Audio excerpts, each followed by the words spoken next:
I'd like to take my time this morning to suggest that combining our oversight hearing of the Department of Justice with the nominations hearing for Acting Attorney General Blanche would be a grave mistake for the committee.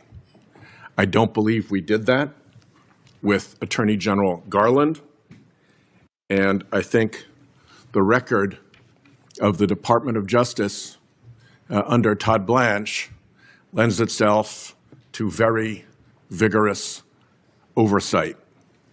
Oversight which we have been denied because when we ask questions, we get scripted litanies of insult and quarrel rather than actual answers to our questions. When we ask for documents and records in writing, we get nothing. We are reduced to filing FOIA requests that are then not even complied with as FOIA requests. So the oversight function of this committee is really, I think, being systematically disabled.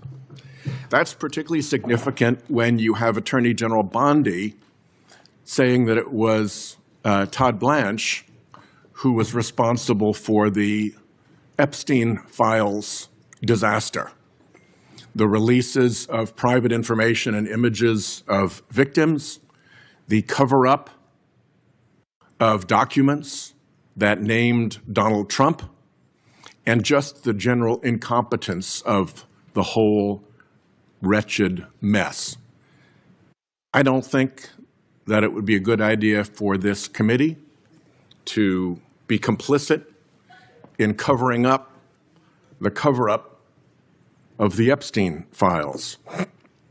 Move on to the slush fund, which a great number of my Republican colleagues have expressed real reservations about, with its attachment of a tax amnesty deal for Trump, the Trump family, and the Trump businesses. There are very legitimate questions to be asked about that, including, has that cockamamie idea really been withdrawn, or is it just being hidden briefly so it can resurface in some other fashion? We should be looking into this as a committee. It's important stuff. And even if we shirk our duties at looking into all of this, it appears that a Florida court is going to be looking into all of this. And I think it's a bad look for the committee. A federal judge asked the Justice Department, "Explain to me by Friday why this is not fraud on the court. This is not a hypothetical scenario." In the Florida case file, Judge Williams requested a briefing from both parties regarding a possible confidential settlement. This briefing was due by Friday, and the person who had to answer that question was Todd Blanche, Trump's former personal attorney, now acting attorney general, now also a candidate for attorney general. This crisis erupted during the Senate Judiciary Committee's oversight hearing in June 2026. Senator Sheldon Whitehouse insisted that the committee not combine Blanche's confirmation hearing with the oversight hearing, as such a merger could weaken accountability. Whitehouse noted that the committee did not combine oversight and nominee hearings during the Garland confirmation process and reminded them of that precedent. And what Blanche was trying to defend was not just a theoretical legal discussion. 35 retired federal judges crossing party lines filed a motion in Miami federal court. They claimed that the settlement resolving Trump's IRS case constituted fraud and collusion against the court. To understand this crisis, it is necessary to know Blanche's background in her relationship with Trump. Blanche represented Trump in multiple high-profile criminal and civil cases, including the hush money case in Manhattan, as his private attorney. He also defended Trump in prosecutions brought by special counsel Smith and advised him in additional investigations and legal cases between 2023 and 2025. Senate Minority Leader Chuck Schumer accused Blanche of both protecting Trump from legal consequences and using the justice system to go after his boss's political enemies, bringing baseless charges against the Southern Poverty Law Center, Jim Comey, and others. Trump and Blanche are cut from the same cloth, Schumer said. This past made Blanche's current position, which he is now trying to defend, much more problematic. The former personal lawyer who will now serve as an independent minister of justice. To understand the technical basis of this crisis, it is necessary to know how the IRS case came about. The essence of the allegation is this. Two parties, Trump on one side and the IRS on the other, agreed that Trump would file a fake lawsuit and voluntarily withdraw it before the IRS had to respond, and then announce that they had reached an agreement. This would allow them to seize the Justice Department's settlement fund without the pesky oversight or approval of Congress. Congress. This picture once again brought to the forefront the paradox of the person actually litigating against themselves that had emerged in previous assessments. This time, the questions posed by Senator Whitehouse to Blanche during the committee session focused on personal responsibility in the formation of the structure in question. The questions raised in Reason magazine were also targeting the same point. Had he participated in the discussions that resulted in the settlement agreement on May 18th? If he had not participated, had he been informed about the process before the agreement was signed? If he had participated, in what capacity had he acted in those discussions, as a representative of the IRS or in another role?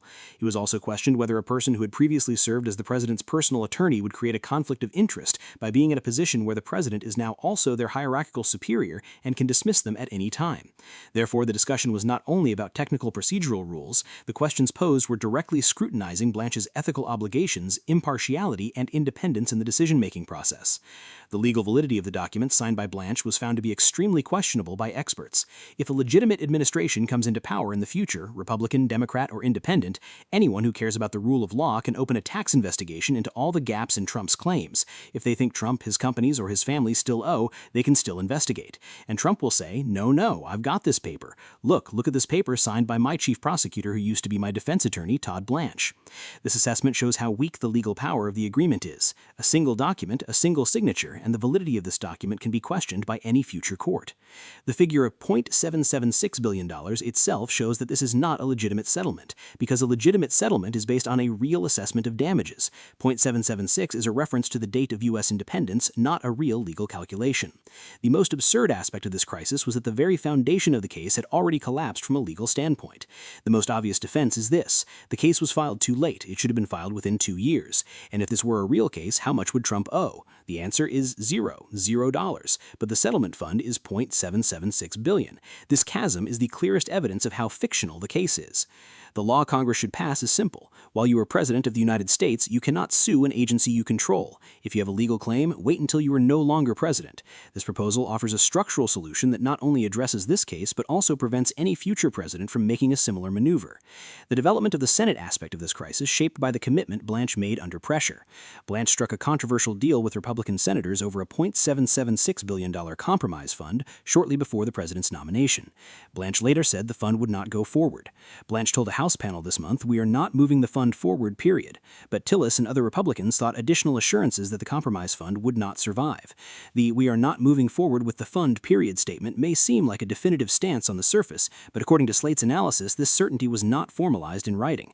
It was observed that Blanche told Congress the fund was no longer on the agenda, but refused to put it into an official written document. This refusal to put it in writing situation became a critical factor that further heightened the suspicions of White House and other committee members, because the difference between a verbal statement and a written commitment did not completely eliminate the possibility of the policy being changed again in the future.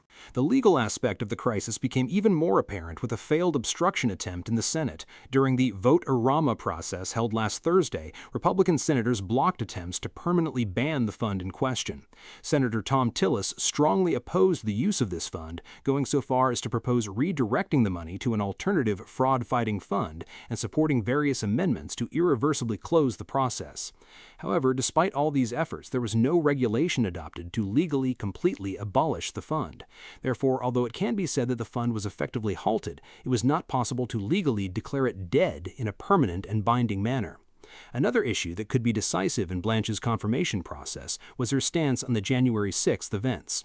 For Tillis, Blanche's comments and actions regarding the January 6th rioters are his main deal-breaker. Don't let them say for 1 minute that the people who beat police officers like these guys here are honest people, Tillis said.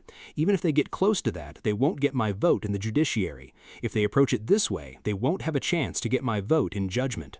This warning highlights the most vulnerable point in Blanche's approval process. A single inappropriate comment could cost a critical vote. In a previous stage of the crisis, Blanche's harsh accusations against a Democratic senator also came to the fore. The Democrat senator got angry after a heated exchange in which Acting Attorney General Sally Yates accused him of flat-out lying. This scene shows how tense Blanche's relationship has become with the committee members. A nominee for Attorney General directly calling a member of the committee that will approve him a liar is an extremely unusual form of confrontation. The next step in the crisis was when the formal confirmation hearing would take place. The Senate Judiciary Committee has scheduled a confirmation hearing for Attorney General nominee Todd Blanche on July 15th and 16th, a development that is expected to be one of the most politically charged cabinet confirmation battles of President Donald Trump's second term. In April, Trump dismissed his first Attorney General, Pam Bondi, and appointed Todd Blanche as acting Attorney General, who had to secure the support of all 12 Republican senators on the Judiciary Committee. This arithmetic balance pointed to a critical juncture. If all Democrats voted against, losing the support of even a few Republicans could directly impact the process. Particularly, the positions of Senators Tom Tillis and John Cornyn remained uncertain. Discussions regarding the Epstein files were also brought to the forefront during the hearing. Bondi alleged that Blanche was responsible for the improper leaking of private information and victim images during the management of the Epstein files. This incident was considered part of a broader discussion on how the content allegedly referencing Donald Trump in the Epstein documents was handled. This development brought the discussion of the Epstein files, previously seen in the interrogations of Adam Schiff and Kash Patel, to a new stage. This time, the focus was shifting from the content of the documents to the management of them and the allegations of how the victim's privacy was violated. The picture emerging from this crisis raises questions about the true foundations of Blanche's confirmation process. A federal judge is questioning whether the IRS case is a fraud on the court. 35 retired federal judges claim the case is based on a secret settlement. Blanche says the fund is not moving forward, but he doesn't put it in writing, and the Senate failed in its legal attempt to ban the fund. It was deemed that the broad legal release document signed by Blanche would not be worth the paper it was written on. White House's request to separate the oversight hearing from the confirmation hearing was an effort to preserve accountability in the midst of this crisis. The committee had not combined oversight and nomination hearings for Garland. White House reminded them of this precedent. Judge Williams' request for a Friday briefing suggests this story is not yet over, and Blanche's confirmation hearing on July 15th and 16th will be the test of whether he will provide a real answer to these questions. If you want to follow this type of analysis, subscribe and don't forget to turn on notifications. See you in the next update.